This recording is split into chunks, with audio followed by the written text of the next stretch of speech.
اثر مبارک بیان کیا. فرمایا بازاریوں جاؤ, مسجد میں رسول اللہ صلی اللہ علیہ وسلم کا ورثہ تقسیم ہو رہا ہے. اب بازار والے آ کے سارے لوگ دوڑے دوڑے آئے, دیکھا واپس چلے گئے.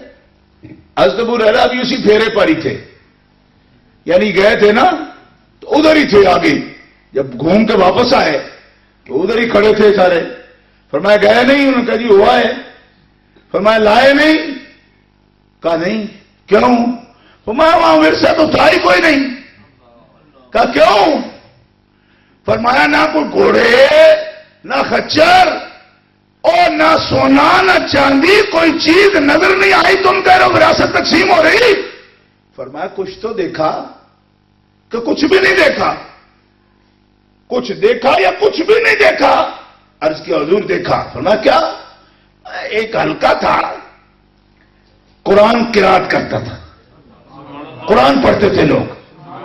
ایک حلقہ ہے جس میں لوگ خدا کا ذکر کرتے ہیں, اور ایک کوئی چوپڑی مارے لوگ بیٹھے ہیں, وہ قرآن پڑھنے کے بعد سمجھ رہے ہیں, استاد ان کو ترجمہ پڑھا رہا ہے, مفہوم بتا رہا ہے. ترجمہ کیا پڑھائیں گے, عربی لوگ تھے سارے, مفہوم بتاتا ہے, تعلیم دیتا ہے.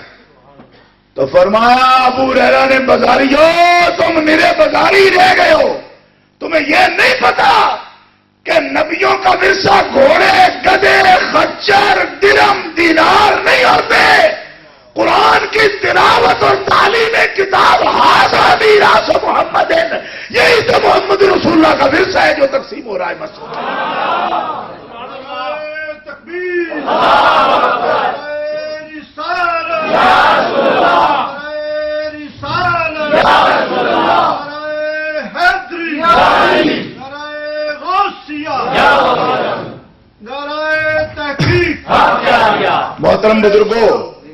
محترم بزرگوں اس بات پر غور کرو کہ آپ میں سے اکثریت تعداد کشمیر کے ساتھ تعلق رکھنے والے مسلمان ہیں, اور یہاں بھی چاہے بریڈ فورڈ ہو, ہیلی فیکس ہو, لیڈز ہو, کوئی علاقہ ہو ہمارا جی, جھگڑے عدالتوں میں اتنے اتنے پلندے لوگوں نے اٹھائے ہوئے ہوتے ہیں, اتنے اتنے پلندے سیشن کورٹ میں جاتے ہیں, سول کورٹ میں پیش ہوتے ہیں, اتنے اتنے پلندے دیوانی عدالتوں میں 20-20 سال سے چکر.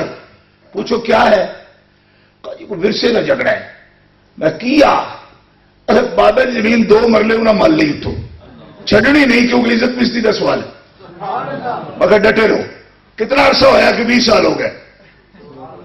میں نے دیوانی عدالتوں میں دیوانہ ہو جائے بندہ تو آئی فیصلہ بھی ہوتا ہے. پاکستان میں تو جلدی جلدی فیصلہ بھی نہیں کرتے. وہ کتنی زمین ہے؟ ان کا جی 2 مرلے. ہمارا دروازہ نہیں نکلنے دیتے ادھر جی, چھڑنا نہیں اسی.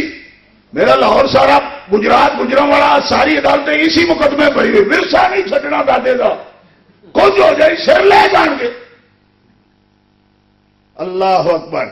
ہمارے استاد گرامی فرمایا کرتے تھے کہ کوئی ان پگلوں سے پوچھے اور 2 مرلے کے ورثے پر سر اتارنے پر تیار ہو, کیا دنیا میں کوئی ایسا بھی ہے جو اس بات میں کوشش کرے کہ میں نبیوں کا ورثہ حاصل کروں گا,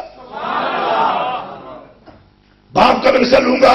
کیا وہ کوئی کوٹھڑی ہوگی پیچھے بچی ہوئی, کسی دکان کا جھگڑا ہے, اس کی جان ہی نہیں چھوڑتا. اور محمد رسول اللہ کا ورثہ کیا ہے؟ فرمایا ہم نبی ہیں, نبیوں کی جماعت ہے, معاشر انبیاء ہے.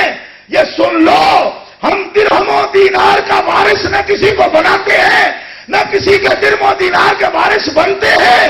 جو میرے وارث ہیں وہ میرا قرآن پڑھتے ہیں, وہ میری حدیث پڑھتے ہیں. اور زور سے کہو مسلمانوں سبحان اللہ. وقت کی بات ہے نا, ایک نظر میں ایک واقعیت ہوتی ہے, کسی چیز کا وزن ہوتا ہے. وقت زمینوں کی ہوتی ہے, لوگ اس کی طلب میں جاتے ہیں. وقت درہم و دینار کی ہے, لوگ اس کی طلب میں جاتے ہیں.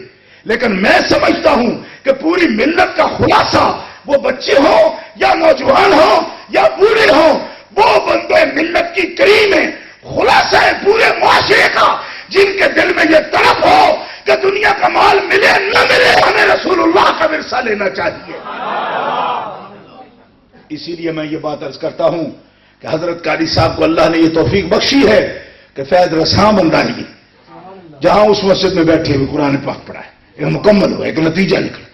بچے حفاظ تشریف فرمائے, پیچھے اگر ان کی دستار بندی کی میں اس وقت بھی حاضر تھا، تو ایک فیض ایسا بندہ ہے کہ جس نے اس کام کو سنبھالا ہے کہ رسول اللہ کے ورثے کو آگے کر رہا ہے۔ حضور فرماتے یا اللہ میرے خلیفوں پہ رحم فرما، اللہم ارحم خلفائی، فرمائے میرے بعد نبی نہیں آئیں گے، میرے خلیفے کثرت سے ہوں گے۔ حدیث صحیح میں فرمائے میرے بعد نبی نہیں آئے گا مگر میرے خلیفے کثرت سے ہوں گے۔ عرض کہ یا رسول اللہ کون ہوں گے آپ کے خلفاء؟ میں یا اللہ میرے خلیفوں پر رحم فرما۔ پوچھا کون ہے آپ کے خلفاء؟ فرمایا جو قرآن پڑھتے ہیں، جو میری حدیث کی روایت کرتے ہیں، وہ میرے خلفاء ہیں۔ آپ یقین فرمائیے حدیث صحیح میں موجود ہے، وہ میرے خلفاء ہیں۔ الذین یقرؤون القرآن ویروون احادیثی، جو قرآن پڑھتے ہیں میری حدیثیں روایت کرتے ہیں، وہ ہے میرے خلیفہ۔ زور سے کہو سبحان اللہ۔ اب لوگوں کو یہ بھی شوق ہے کہ ہم خلیفہ بنے، فلانے پیر صاحب خلیفہ ہے، ہم فلانے پیر صاحب خلیفہ ہے۔ تو میں کہوں پیر صاحب کا خلیفہ بننے کا بڑا شوق ہی حضور کا خلیفہ بننا، خلیفہ بننے میں فلانے پیر صاحب خلیفہ۔ میں کسی بندے سے بات نہیں کر رہا، میں آپ سب سے ٹوٹلی ایک بات کرتا ہوں۔ وہ آسان کام ہے نا بھائی، چلے پڑھنے کالے میں چلے پڑھے گئے، وہ چلے پڑھو نہیں قرآن پڑھو۔ کہا ہے پیر ہیں ہمارے شیخ ہیں، ان کا خلیفہ بنیں گے۔ اور میں نے کہا شیخ تو شیخ ہیں، جو نبیوں کا نبی ہے اس کا خلیفہ بننا۔ ہماری صبح و شام قرآن تلاوت کرے، میرے قرآن کو نافذ کرے، میرے قرآن کو شائع کرے، آگے پڑھائے، لوگوں کے سینے روشن کرے میرے قرآن سے، وہ محمد رسول اللہ کا خلیفہ ہے۔ اے اہل اسلام آؤ نا۔ اب یہ ہے کہ ہم تو آپ کی خدمت میں جتنا کچھ خود کر سکتے تھے کیا نا، قرآن پاک حفظ بھی کیا، مارے بھی کھائی، طلباء جتنا بھی ہو سکا کیا ہے، آگے بھی کر رہے ہیں، اب بھی کر رہے ہیں۔ اب میں آتا وہ ٹھنڈی ٹھنڈی ایسے تقریر بھی کر سکتا تھا، لیکن اب بھی پسینہ نکال لیا ہم نے۔ ہماری یہ ڈیوٹی ہے، ہم آپ کو یہ بات بیان کر رہے ہیں۔ بچے جو پڑھتے ہیں میں ان کو دل کی گہرائیوں سے یہ تبلیغ پیش کرتا ہوں، جو ابھی نہیں پڑھتے ان کے سامنے میں کہتا ہوں کہ دنیا کی سب سے بڑی نعمت اللہ کا قرآن ہے۔ حضور محمد رسول اللہ صلی اللہ علیہ وسلم کے دین کی میں کہتا ہوں جو مغز ہے نا وہ قرآن ہے، اور پھر قرآن کا مغز حضور کی محبت ہے۔ یہ ایک لمبا باب ہے، میں اس موضوع پر ابھی جاتا نہیں، لیکن اتنی بات کہتا ہوں کہ قرآن کو سنبھالنا ہے، ابھی وقت ہے۔ ایسے اساتذہ مل جائیں جو پڑھانے میں محنت کریں، ماحول اچھا ہو، جی وقت مل جائے، ماں باپ کا سارا سر پہ ہو، وہ زیادہ کوئی ڈیمانڈ نہ کریں، مطالبے نہ کریں کہ چھوٹے چھوٹے بچوں کو کام لگا دیں، نہیں، وہ کہیں کہ ٹھیک ہے بچہ پڑھو، تو پھر رکاوٹ کیا ہے؟ ہر بچے کو پھر تو یہ ماحول ہونا چاہیے کہ ہر بچہ، مسلمانوں کا ہر بچہ قرآن پاک کا مجاہد ہو، قرآن پاک کا قاری ہو۔ اور آج کوئی دور نہیں کہ بغیر ترتیل کے قرآن پڑھا جائے۔ کچھ دور تھا پرانے وقت میں ہماری ماؤں بہنوں سے لوگ پڑھ لیتے تھے، بزرگوں بوڑھیوں سے، تو جس طرح کا پڑھ لیا، لیکن آج کل ایسا نہیں پڑھنا۔ کیوں؟ کہ مواقع موجود ہے نا، مواقع موجود ہے، اس وقت مواقع نہیں تھے، جس طرح بھی پڑھایا جاتا تو لفظ کی پہچان ہو جاتی، لوگ پڑھتے، اس میں بھی خیر تھی۔ لیکن آج موقع ہے کہ جب قرآن موجود ہوں تو ترتیب سے پڑھو۔ حضور فرماتے ہیں قیامت کو جب قرآن پڑھنے والے جائیں گے نا تو فرشتے کہیں گے کہ اعلیٰ جنت میں جانا چاہتے ہو؟ کہا جی۔ میں اقرا وارتقی ورتل کما ترتل فی الدنیا، تے پڑھنا قرآن ہے، تیرے پاس چابی ہے، اتنی سیڑھیوں کی چابی ہے تیرے پاس، پڑھ قرآن اور ترقی کرتا جا۔ لیکن ایک بات یاد رکھ، رتل کما ترتل فی الدنیا، اسی ترتیل و تجویز سے پڑھ جس طرح دنیا میں تیرے استاد نے پڑھایا، جتنا پڑھتا جائے گا تیرے درجے اتنے کھلتے چلے جائیں گے۔ احادیث صحیحہ میں موجود ہے۔ ایک تو یہ بات تھی، دوسرا موضوع میرے پاس جو آج میں آپ کی خدمت پیش کرنا چاہتا تھا، ٹائم ختم ہو گیا۔